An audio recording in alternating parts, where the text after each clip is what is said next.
Good morning everyone. So adto ta karon sa market atong tanaan ko ang si atong mapalit dito.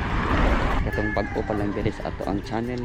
Please ayaw kalimot sa pag-subscribe, pag-hit sa notification bell para ma-updated mo sa ato ang channel. Help me, help me.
So kinaabot naman ta ang una natong buhaton atong hugasan ang manok nga atong napalit dito sa merkado.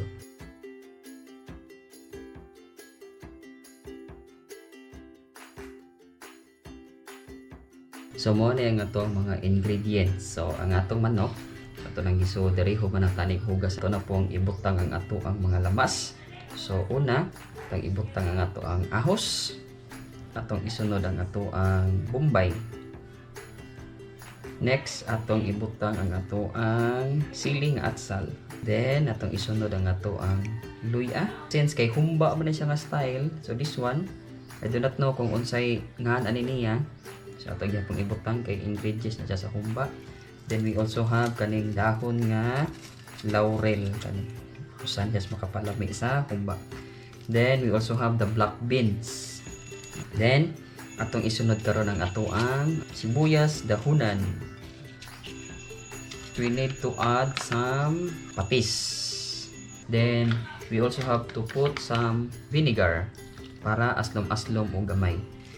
We need to add some water aron ma-balance ang iyang kaaslom o ang iyahang kaparat. You can also add pampalasa which is vitsin. Then let's add gamay lang nga asin because ang katong patis is already parat naman.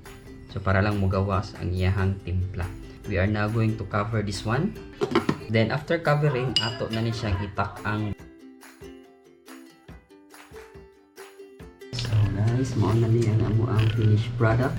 Among gibutang itlog nga linungag. Mga unta ninyo guys. So ang among sudan guys mao ra gihapon pero napay okra diri nga wa na ko makaon pagbuntag. Mao ra gihapon ang among sudan. Ganinang buntag hantod karon. Hi guys, so karon na ami diri sa Tapor Hills sa OED. Ang gisoroy diri.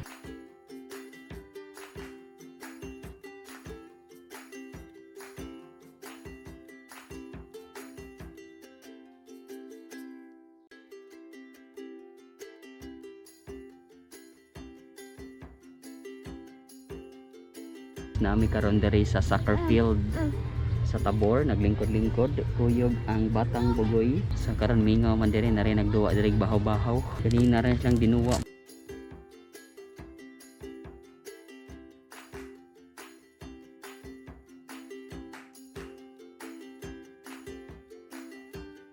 Manguli na mi guys kay murag ngit-ngit na mo gyud. Gamay na lag ko ang mo south na gyud ang adlaw. So maghinay-hinay na mi kay Basin yung managhan na po ang lamok diri unya ba. Okay, let's go.